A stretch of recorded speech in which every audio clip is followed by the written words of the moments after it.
You won't believe what this landlord has done to this property. They have blocked off the front door. But can you believe it? This could have added £50,000 of value. So in this video, I'm going to explain why. I'd love to get your thoughts, so put in the comments of whether you believe this was a good idea or bad idea. Because imagine this is a landlord property. This is actually an HMO, a house of multiple occupancy, a shared house.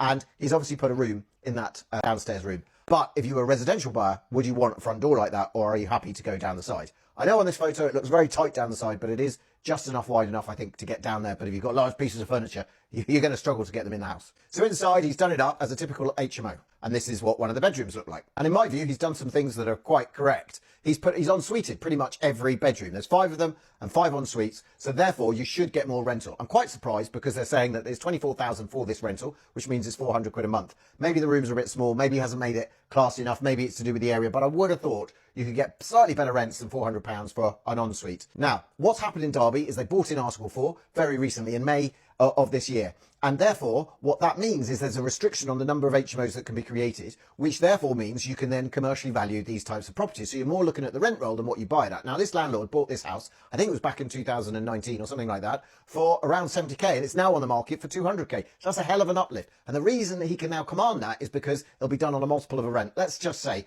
10% of the rent is 24,000. That makes it 240,000. It's on the market at 250. So that kind of all makes sense, doesn't it? And actually, maybe if you can increase the rents a bit more, it'll be worth a little bit more. So what are your thoughts on this property? As you can see, they aren't massively high standard property rooms, and therefore I would have elevated it up to get better rents. But let me know your thoughts. Are you thinking this landlord's stupid because a residential buyer would never love it? But he's put in so many bathrooms that it's always going to be an investor, and actually maybe another investor doesn't mind because actually that one room that commands £400 rent at a gross yield of 48,000 is almost £50,000 for that value of that property. So if he hadn't have done that and couldn't let that out, this property would only be worth more like 150 instead of 250.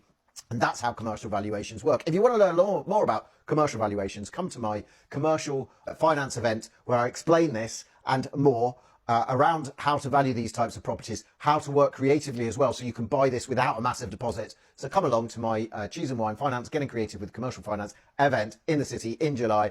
Link will be in the bio, or just comment commercial in the comments.